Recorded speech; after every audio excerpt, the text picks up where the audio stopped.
Just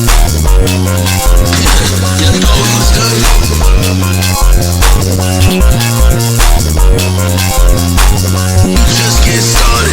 Beast killer, what up? My activist, yeah. I'm a real big star.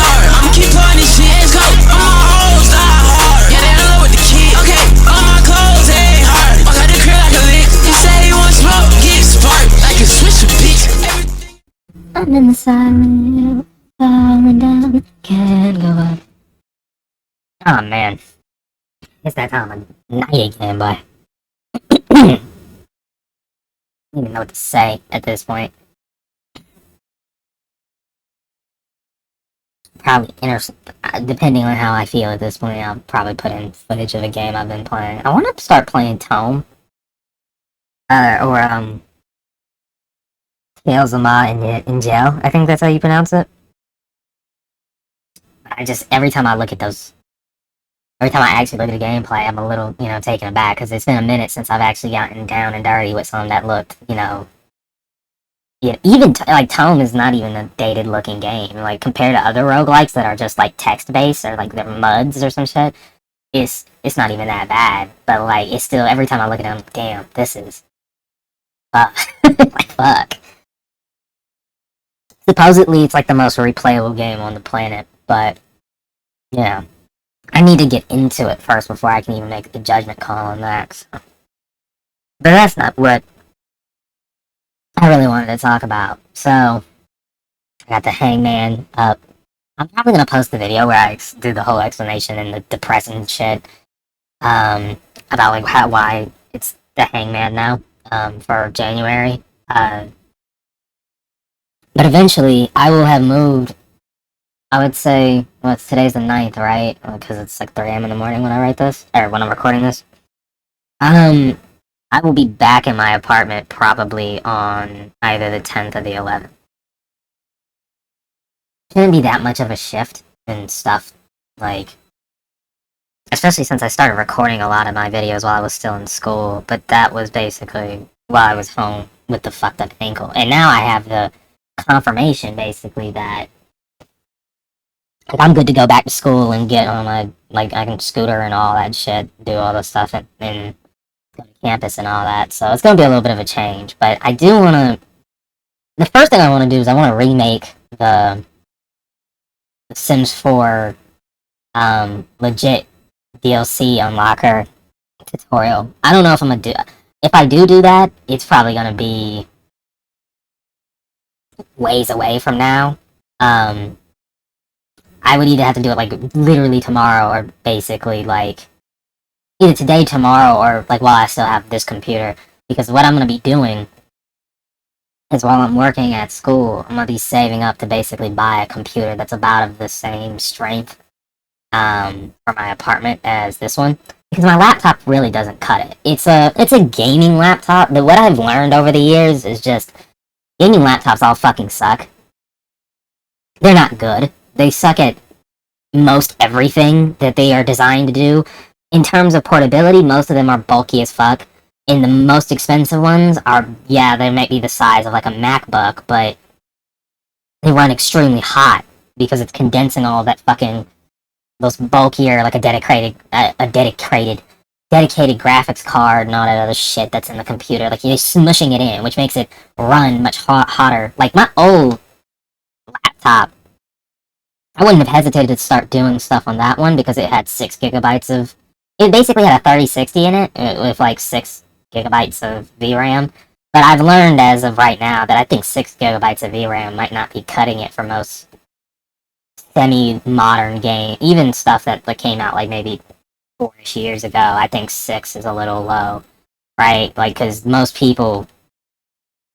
If you're not playing what I would call the esports eBay games, and the reason why is because if you ever looked up a computer on fucking eBay and looked up like a gaming PC, it'll always give you the stats on how it performs in esports games, which for the people that don't know much about computers, you would be like, oh, well, I guess that makes sense. Why wouldn't they do that? Those are the games that most people play on the... Well, I'm not most niggas, right?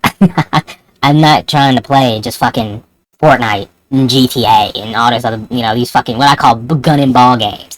I'm not just trying to put 2K on my computer and call it a day. I want to play stuff that's a little bit more This can't be. Not just graphically intensive, because those games can be graphically intensive if you want them to be. But I think I want some more meat on the bone when it comes to actual gameplay. And a lot of games that are like that, they require a little bit more juice, right? An exception to that rule would be something like Elden Ring. That could probably still run on something that's like 4 gigabytes of VRAM. I have that on my laptop, but it's like sometimes you can really feel the burn. Like when I try to play Elden Ring on my Xbox One S, that shit was horrid. You can feel that it's not even at 30 sometimes. It struggles.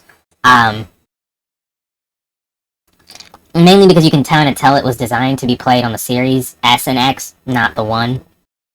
And the One really struggles with it. The One doesn't struggle with games like Dark Souls 3 because it was designed with that system, but there's a bit of a jump fidelity-wise in Elden Ring from DS3 and Bloodborne, and Sekiro. So it's like, yeah, no wonder, right? And there are plenty of other games that I would just be like, I need a stronger PC to get. And I also want one that fits the aesthetic of my apartment. Because my apartment I have a white kind of colored setup in my apartment. Like my keyboard is white, my mouse pads are white, most of this shit. If I could get white monitors, I would have, but I feel like that's expensive and nobody makes those in the first place. Like colored monitors are a very rare thing past like 2007. When every monitor used to be some weird color of gray for some reason. But like colored monitors, that's not super common. But like having a white PC, I think it would be a nice change of pace. Because I'm gonna have a white controller and a white everything else. So I would rather it match the scheme to fit with the white gray kind of room that I already have. I mean, I'm gonna do like some redecorating and all that stuff now that I'm back. The stuff that I couldn't do in the fall, which pissed me off. But it's whatever. But yeah, so like in sort of like a future of the channel kind of update, I will still be making videos because I'm just gonna transfer stuff like my outro and like I already have DaVinci Resolve. It might not be the latest version because I don't work with the latest version on this computer. I think I work with 20. I think I have 19 on my laptop, which I'll probably update that so it's just all streamlined. But I'm gonna put all my like the stuff that I've already made and recorded basically in my Google Drive. So like my outro, because I had a really shitty one that I made basically on my laptop before I knew what the fuck I was doing. With like video making and stuff. So I'm gonna just transfer that shit. And I mean most of the skill is probably gonna be the exact same. That's not gonna change much. But eventually I won't be using the laptop at all. I'll be using, once I've saved enough money up, like a bot fucking, I'm gonna be using basically like a Facebook Marketplace computer. And the thing is like getting a pre-built that's already been used, some people would probably frown on that. And my response is, fuck you, look at the economy. Look at where we're at right now in terms of prices for computer components, and then tell me if that's not the best way to go. It'll be cheaper used, right? Not going to Newegg or buying some weird shit, right? It'll be cheaper used. It'll probably be easier to get these niggas to ship it to me because I don't have no car. It's Atlanta. If you do have a car, you gotta pay those fuck ass like $250 parking prices for 4 months or some bullshit. Like no. I'm very good off of that. No, it's higher than that. It's like 500, depending on how nice your apartment is. But I think for us, it's like 250. Mind you, not for the lease or the year. That's like, I think it's a monthly fee, which is just, that's not happening. But yeah, I mean, like, I'm gonna just get a PC, because my thing has been like, I don't like using a laptop like a PC, and that's basically what I've been historically doing in college for the past couple of years. Some people would be like, well, why don't you just bring your PC from home to school? No. I already have cable anarchy on my desk. I don't have no type of cable management going on right now. I basically look like Lane sitting on the desk right before she would go into the wire with all the fucking cables plugged up everywhere. That's not happening. Not in a million years. And I don't want to touch it, right? Because I'm convinced that if the moment I do, shit's just gonna start exploding, basically. No, I'm not. It's not that bad, but it's one of those situations where you would have to take a picture, and when I would come back home, like, I would have to, like, use that picture to string everything up again, and I'm just like, you know what would be easier? Just having two computers. Just working and getting a second computer. Because the first one was a gift for my birthday from my parents, and I've used it basically for, like, at least 4 years at this point, I think. Yeah. Alright, I think, yeah, 4 years. And you know, they were, I think they lucked into getting the 3060 that has the 12 gigabytes of VRAM. That still might be the best card out on the market if you just want to get a cheap PC that can run pretty much any game. Except like super high-end shit. Because that's like 12 gigabytes of VRAM is something that not even like a lot of mid to higher tier cards get. They get like maybe 8 or 10. 12 is ridiculous. So, now granted, it's not of the same, I don't think it's DDR fucking 5 or 6 or whatever they're on at this point. I think it's 5. I mean 6 or 7 or whatever they're on at this point. But like, I think it's DDR5 or GDDR5.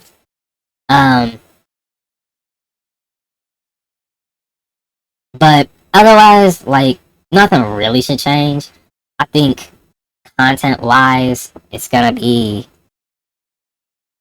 you know, more rants, more stuff related to just whatever the fuck I want to talk about, like I said in the channel description. And in maybe the beginning of the vlog era, like, I don't know. I felt about, like, some of you niggas make Atlanta seem really cool.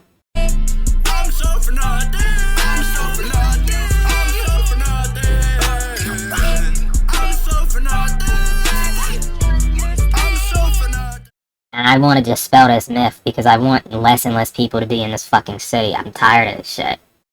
It's not fun.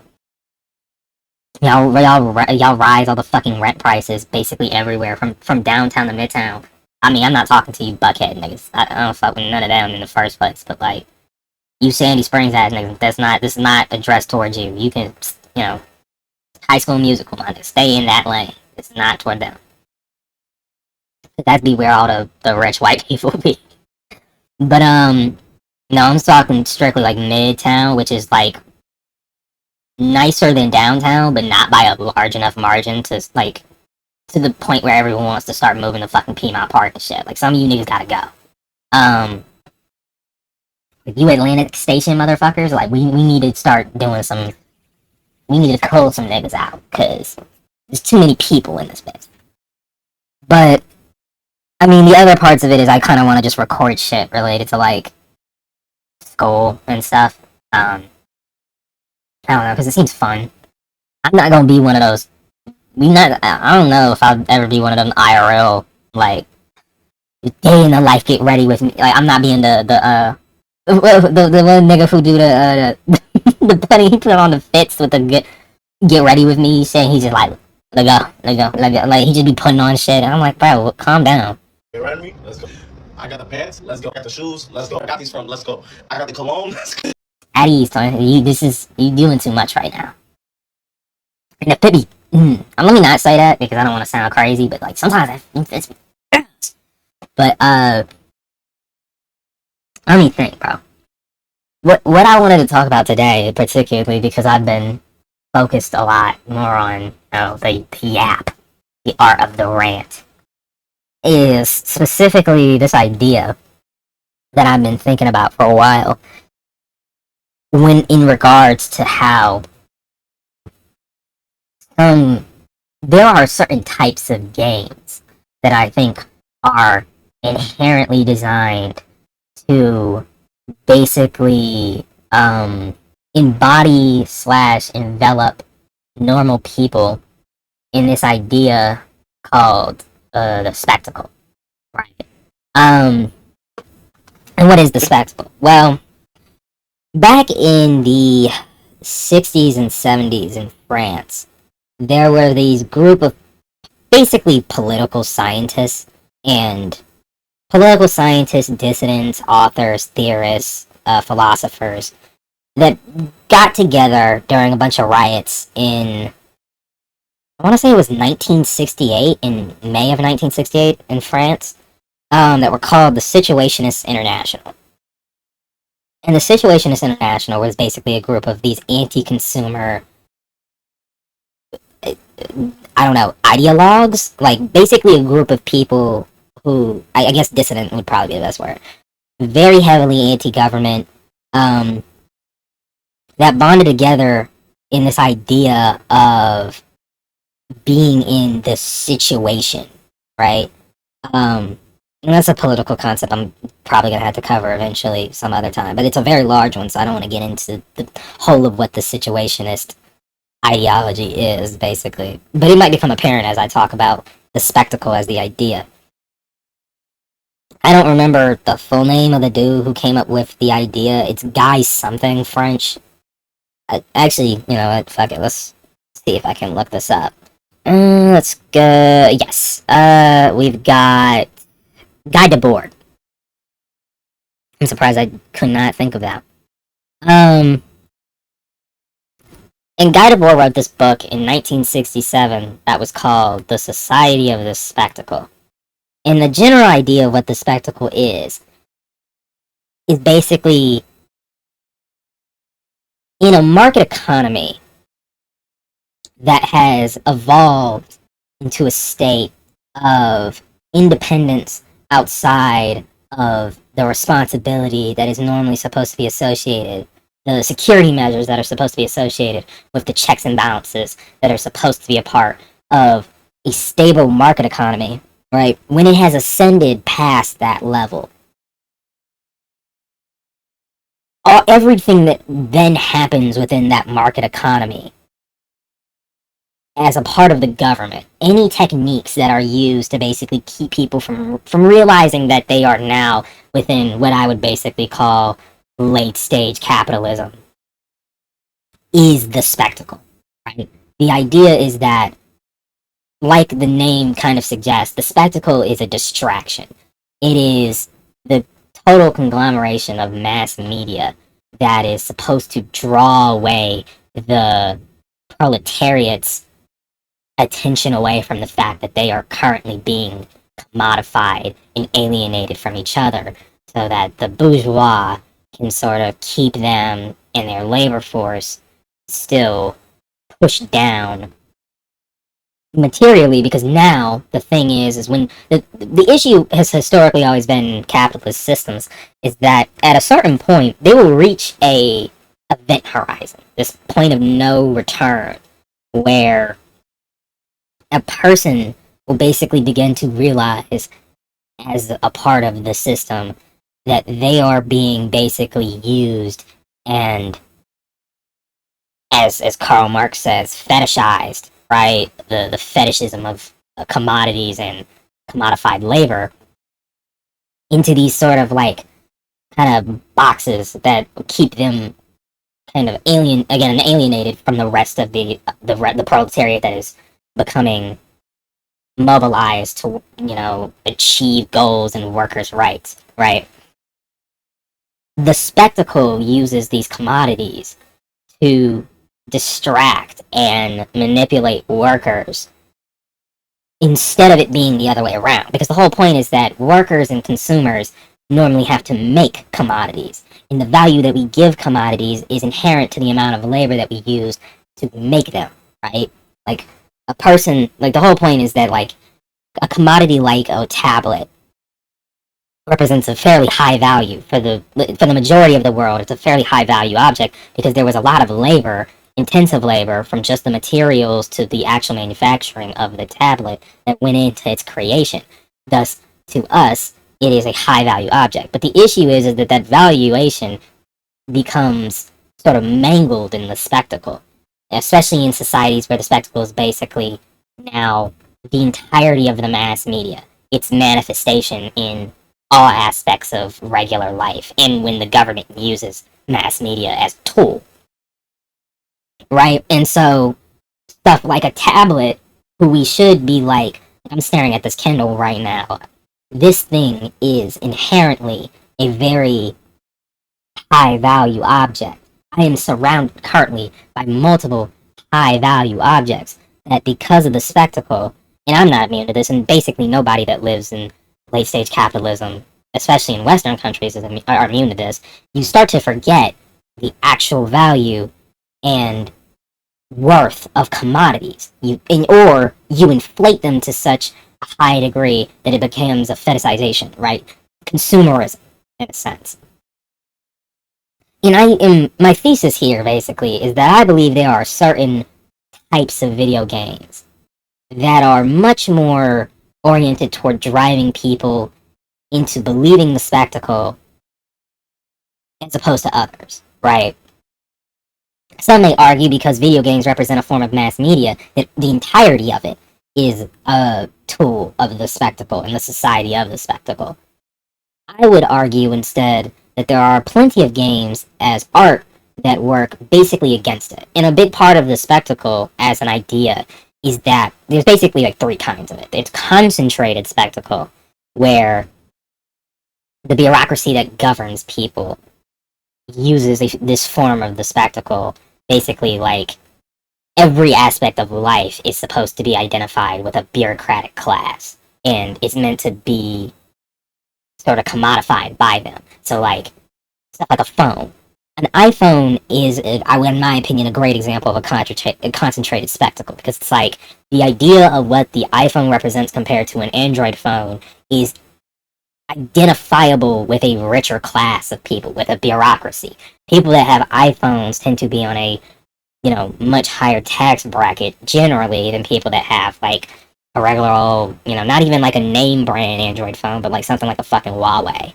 I used to have a Huawei, so that's what always comes to mind, because it was a phone that I got made fun of constantly for having, because it was a junker. And it wasn't a good phone either, right? That's the other thing about the spectacle, is that it also makes it incredibly hard to differentiate quality because of the fetishization of the actual objects that are being made, right? Even things that might suck in reality, because of the fact that we are making the actual consumption and buying of them a glorious slash fetishized process that we try to make the act of buying these things look cool. We tend to forget that sometimes the actual things we're buying are not actually all that permanent or effective, right? The diffuse spectacle, right, this is the one that's associated with like advanced late stage capitalism, and the abundance of a bunch of different commodities. So like, think the United States, right? There are basically different groups of people, sort of diffused societal groups that organize around a commodity and its consumption, negating basically all other commodities, right? So like, the fact that there is such a large group of people who are iPhone, Mac, the people that basically make their entire lives centered around the fact that they use like a technology ecosystem slash archetype that's made by a single company as compared to using multiple different ones, right? That's like the diffuse spectacle in form, right? Guy said in his book that the diffuse spectacle operates mostly through seduction, while the concentrated spectacle operates mainly through violence. Because as people who have probably, if you've taken any course about how governments work, a large theory about how governments maintain control over the people within their borders is that they have what, I think, like, Weber, or, like, there are other people that have said this too, but Weber is always the person that comes to mind. What they call like a monopoly of violence, right? They are the ones that can commit violence on a much more frequent and legalized basis compared to the rest of us. And that makes the concentrated spectacle, where every aspect of your life is identified and concentrated and maintained by bureaucracy, much harder to fight back against. The diffuse spectacle is basically what happens when regular Joe Schmo and consumer idiots, I say that with two O's, get a hold of shit like this, right? This, like I said, it's seduction, right? It's meant to seem like, so this is a quote actually from Guy himself. The automobile spectacle, for example, strives for a perfect traffic flow entailing the destruction of old urban districts, while the city spectacle needs to preserve those districts as tourist attractions. Each individual thing operates in and of itself as a spectacle, not as a larger ecosystem of basically moving parts of a society. They all have to be individualized to a point where the satisfaction of every single individual commodity's unique vision for evolution, basically how they operate, how they will continue to operate in the future, has to be separate. It cannot work together in a system, right? And that was a main gripe of basically the situationists. They thought that there were so many different aspects of French society that had been sort of split off from one another that makes it incredibly hard for you to,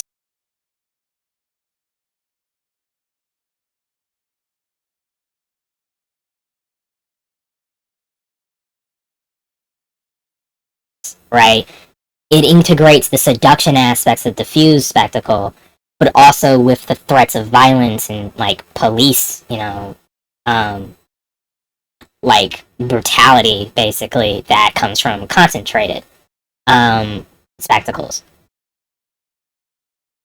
And the idea of the integrated spectacle is that unlike diffuse and concentrated, whereas concentrated has to be woven through a class and diffuse has to be done by the consumer class or the proletariat, integrated is done by both at the same time. Normally, the integrated spectacle, as he called it, goes by the label of liberal democracy, which that's like the style of democracy that basically every single country nowadays has.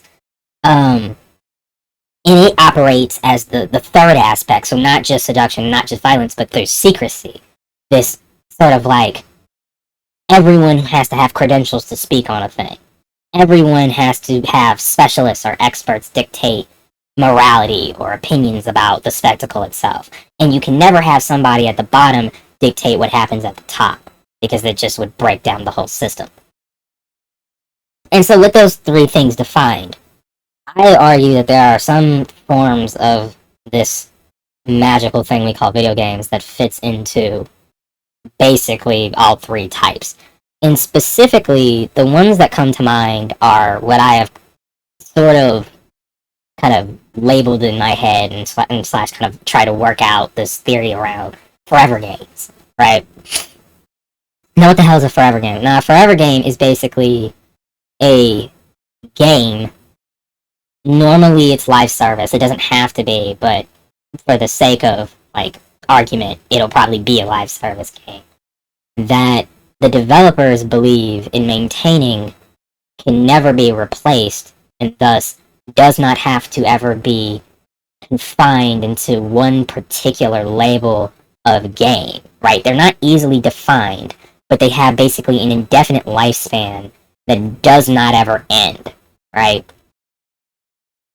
So, less like normal live service games, like a gacha game, and more something that's totalizing, right?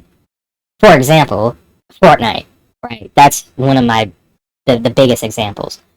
Fortnite was very simple, right? Back in like 2015, 14, when the first version of Fortnite came out, Save the World, for the people all the way who don't know anything about Fortnite, it used to be a PvE base building, like, zombie fighting game, right?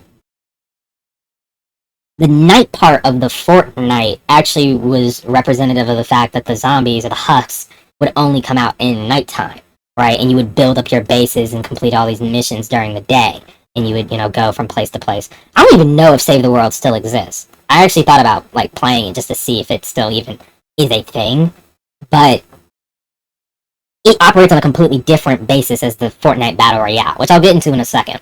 But you could label what Fortnite used to be as a game. It was a base building, survival, not in the standard sense of it, but it was a game where survival was the key, benefit. Looter shooter with zombie elements, horde-based gameplay elements. That was its easily definable, right? It was doing this, that, and the third, and you could say that. With Battle Royale, it's split into two different games, right? So it was still pretty easily definable at first, right? It was, now you've had Save the World, which is a separate game mode, that still envelops all the things I just said, but it also has, as an addendum, this other completely separate version of the game that is a PvP not first of its genre, but the defining, example, the shining example of the battle royale genre. Also survival based, but with an even lesser emphasis on resources and more of an emphasis on skill. This is now a skill based PvP base building game that uses a battle royale formula as its main method of gameplay progression, right? Fairly simple. Even if you add all the battle pass shit and all the microtransactions, at the end of the day, when you hop into Fortnite Battle Royale, you are playing that game to kill all the other people in their lobby and win, right? Shit, victory royale. That's the whole fucking point. But then, Playground existed.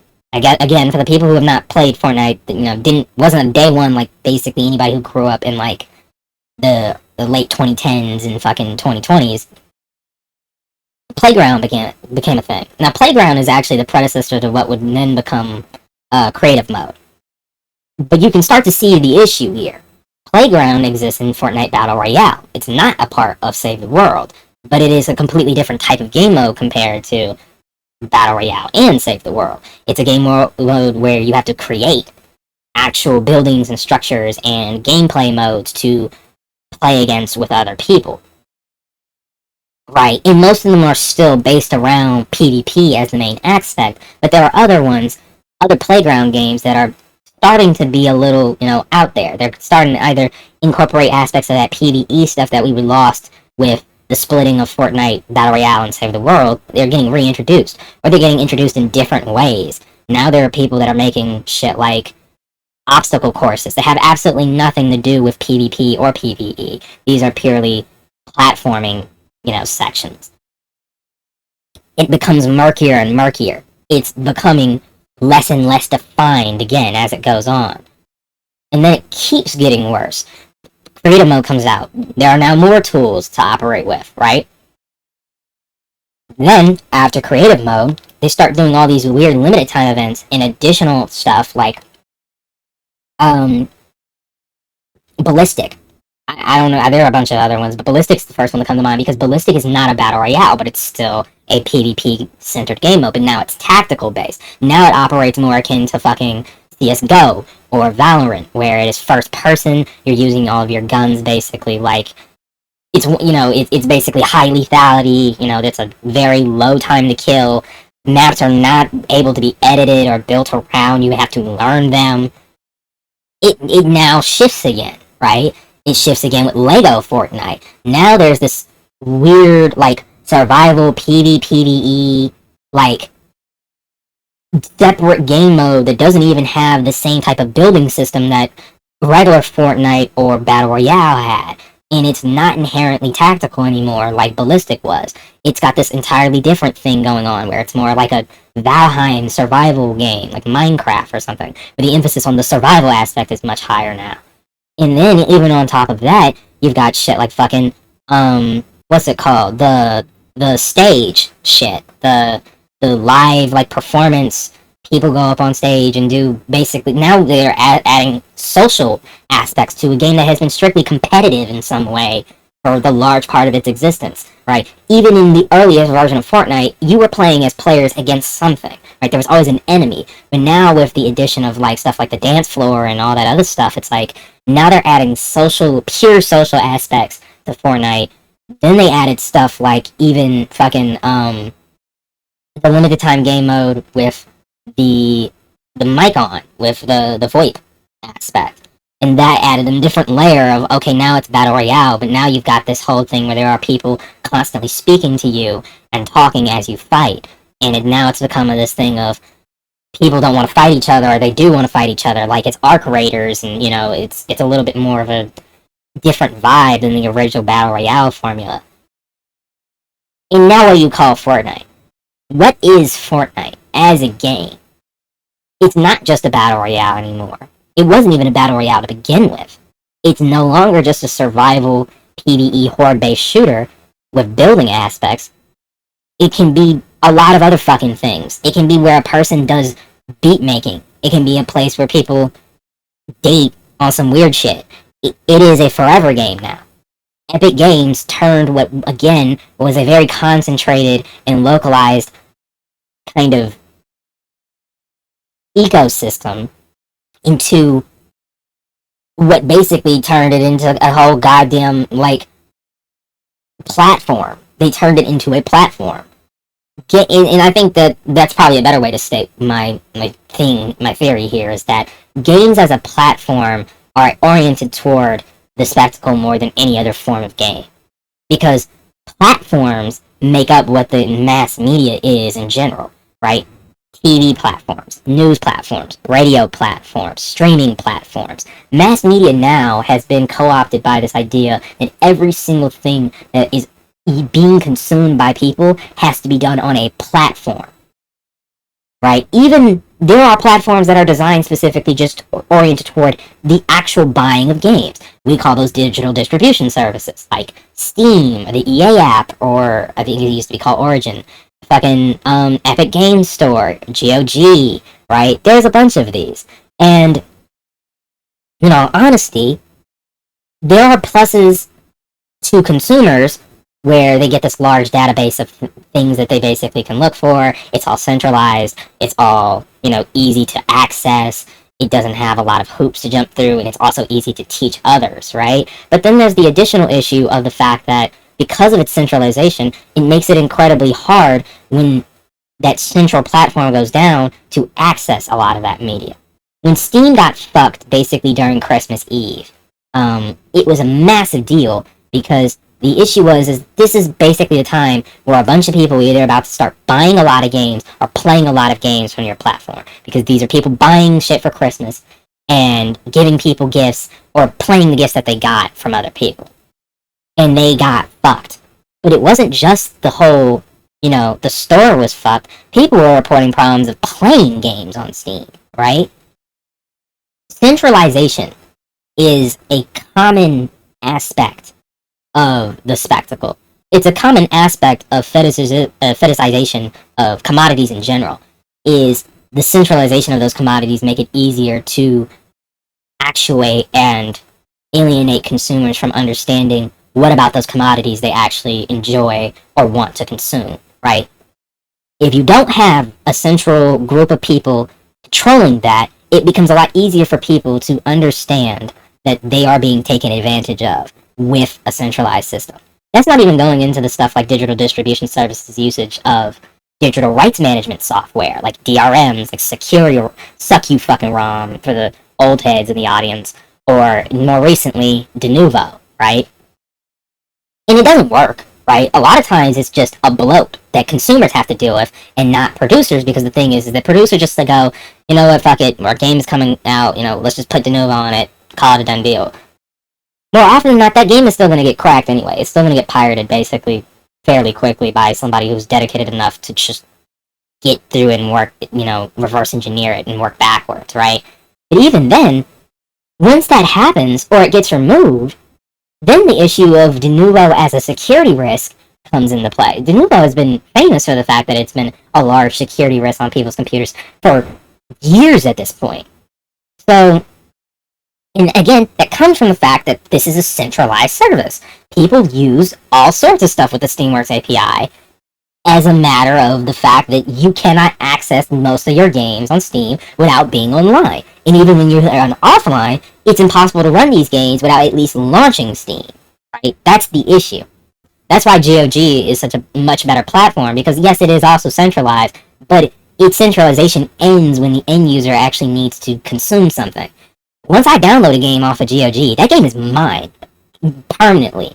I can put it, there are people that have made tutorials about how you can put games on discs.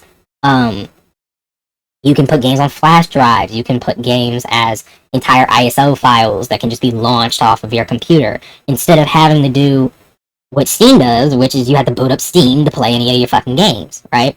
Even if you don't have internet. And that's where the integration of the spectacle is. It's secret. People don't know this shit. They don't care a lot of times. They get seduced to believe through all of the perks that centralization comes with in platforms like this, like Steam, like Epic Game Store, that the stuff you're losing, like the freedom to actually play your game whenever the fuck you want to, doesn't really matter to them. They keep losing rights and abilities as the proletariat because that's what the bourgeois wants, so they can remain stupid and make their money. In forever games, games as platforms are the final, in my opinion, this is the final frontier of this, like, inevitable argument. This is the final frontier, basically, of this entire type of game, right? Of games as a live service, games as a platform, games as a, you play this one game and you never get off of it because it has 15 other fucking types of game that are inside of it. And a lot of times, those other goddamn games aren't good. I don't remember what happened to Ballistic. I don't know if Ballistic is still a thing, but people were not immediately drawn to Ballistic because there were just better offerings that were much more concentrated, because that's what the focus of those games were, is that they meant to be sort of more tactical PvP-based shooters, right? And Fortnite has never been about tact. Anything. The whole goddamn thing has been very in-your-face, ruckus, blah bullshit, where, it's like everyone's skin is something fucking crazy. You've got Ichigo fighting Goku. You've got Bart Simpson shooting a banana. You've got Jonesy on the same fucking, like, as Omega in Iron Man. Like, it's bullshit. It's complete and utter nonsense. But that's what happens when you make your game a platform. You can just make bullshit. You can make the fetishization of the commodity of a skin much easier to rationalize, because that skin now has an ecosystem to exist within. This is the same bullshit that people that were giving out NFTs and saying that buying an NFT in this game would make it work in this game. Like, that's not complete and utter nonsense, right? In my opinion, the one term you have to, like, seriously understand in order to have any general sense about how society has been moving for the past forever, essentially, and how it will continue to move if people don't do anything about it, is the spectacle. If you understand the situationist theory of the spectacle, if you understand the concepts of a general strike and class consciousness and, anti-art, recuperation, and the idea, eventually, of a world revolution, you will, I think, have gotten it. You will understand and be at a much better position than most people are about basically most things that are going on in society right now, right? If you want more stuff, basically, to learn about the situationist theory, or what I've been talking about, there are a couple books I recommend. On the Poverty of Student Life is a really good one. Again, The Society of the Spectacle is one of my favorite books ever. It makes so many things make much more sense once you have a general understanding of the theory of how the spectacle works in everyday life. Can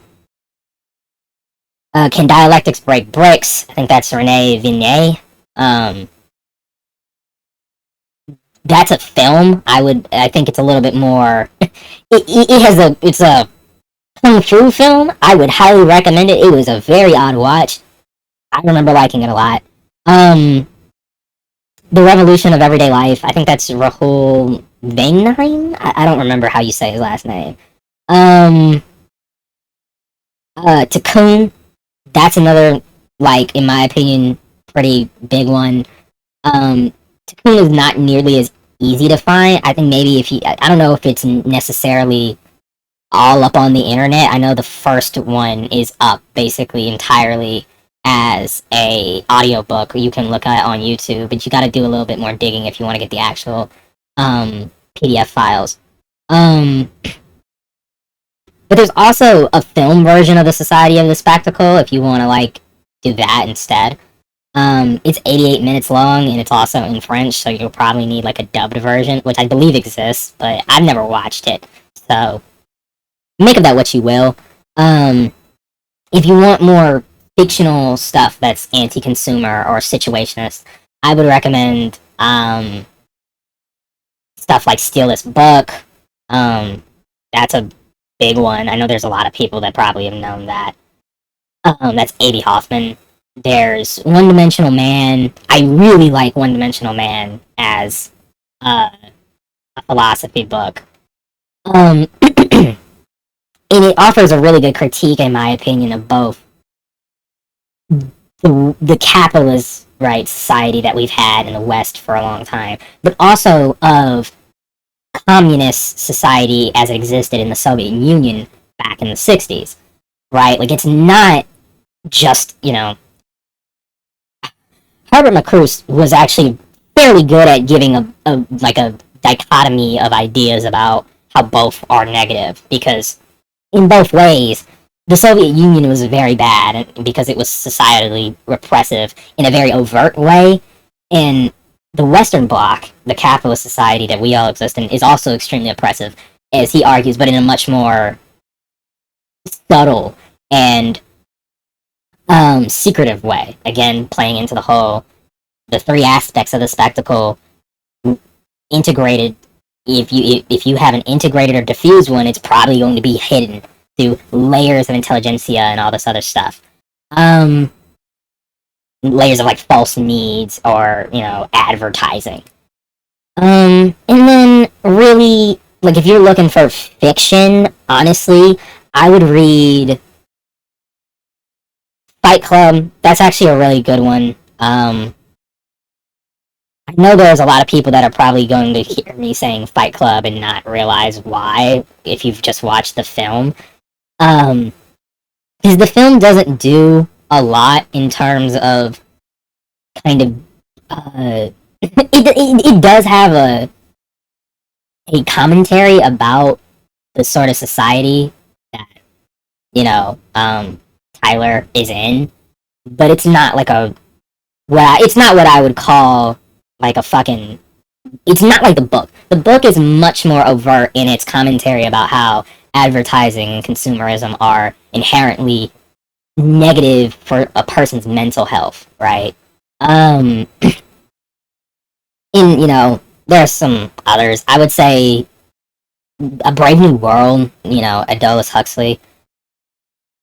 If you have ever read 1984 and thought, this book is, some pussy shit, it didn't do enough, it was a very, it's a dystopia, but it's yeah, I've heard, 1984 is a cliche. I'd highly recommend reading Brave New World instead. It is much, much more depressing, in my opinion, but it is also way more informative as a dystopian novel. And I don't know why people always compare it to 1984, because they were criticizing two completely different things, and they're not making the same type of social commentary. But if I had to, basically, if you put a gun to my head and ask me which one do I think is much more relevant to today's society, I would say A Brave New World, 100%. Because it's a little, once you read it, you can make the parallels to Silicon Valley and stuff like that. And honestly,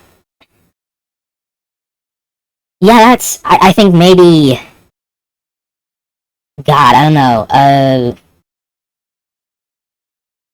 Yeah, there's not there are a lot of works on this sort of stuff. If you want some horses, 1800s shit.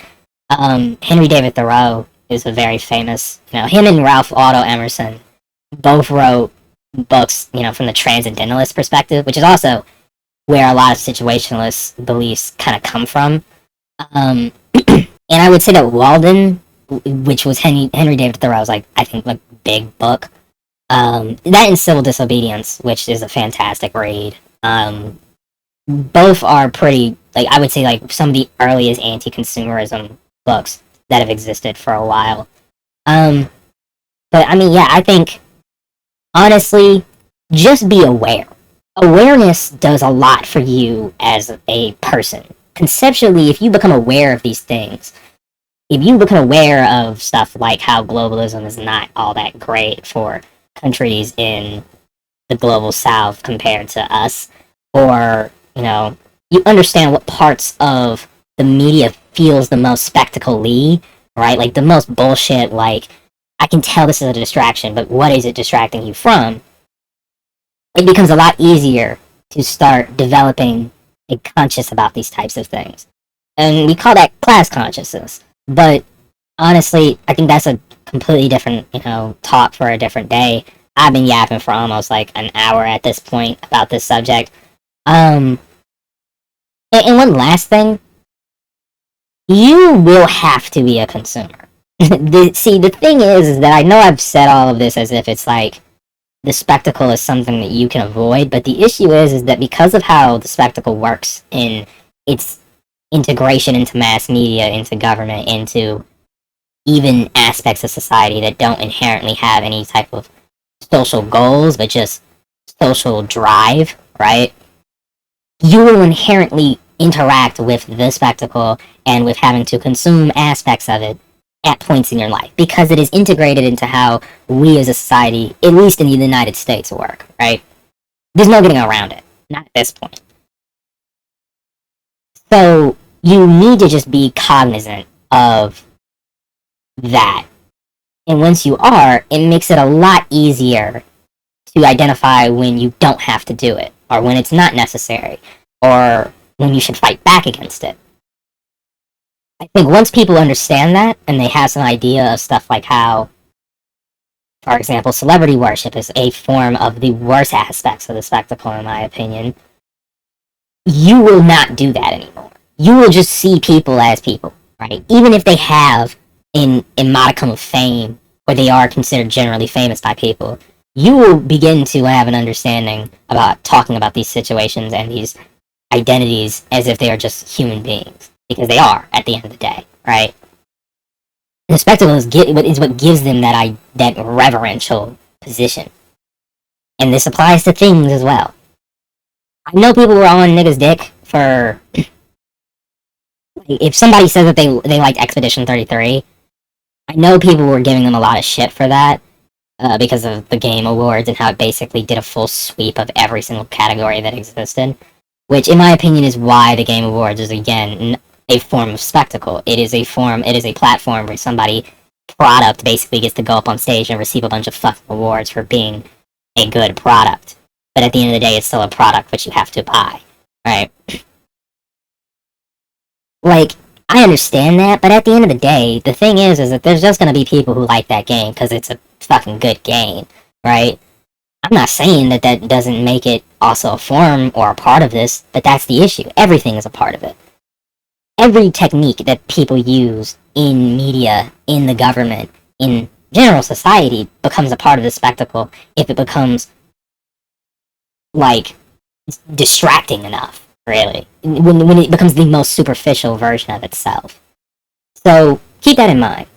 When you're playing Roblox, ask yourself, if these niggas are selling the game to devs like XYs and, adding features to the game that nobody asked so that they can make a quicker buck off of the grind being harder and worse, that's the spectacle.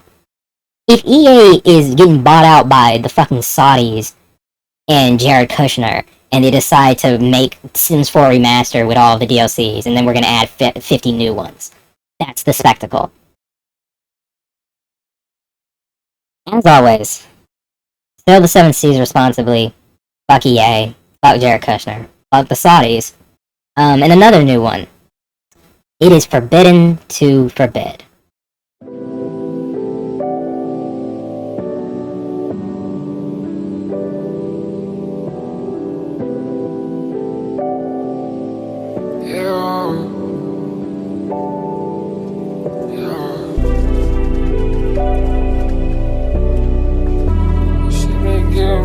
I can't play right now.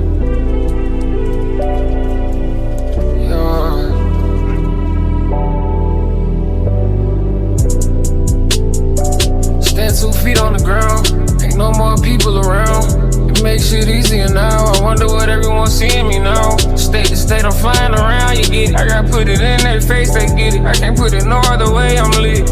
I'm the only one left that's real. Got tired of standing still. Push up and your leg get peeled. I was lit before I signed the deal. Rolling weed out the vacuum seal. I had to skip a couple of meals till I made me a couple of meals. Yeah, nigga, I already went.